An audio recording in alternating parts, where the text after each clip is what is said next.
ഏതൊരു പോരാളിക്കും ശക്തിക്ഷയത്തിൻ്റെ ഒരു നിമിഷമുണ്ടാകും. അതിന് കാരണം അവൻ ഒറ്റയ്ക്കാണ് എന്ന തിരിച്ചറിവാണ്. കൂടെ ആരുമില്ലാന്ന് തോന്നിയാൽ, എല്ലാം നഷ്ടമായും തോന്നിയാൽ തല ഉയർത്തി നോക്കാം. ആ തീ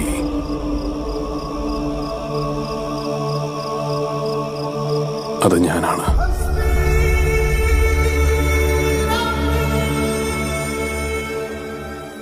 ദൈവത്തിന്റെ പോരാളികൾ എന്തുകൊണ്ടാണ് തോറ്റുകൊണ്ട് തുടങ്ങുന്നതെന്നറിയാമോ?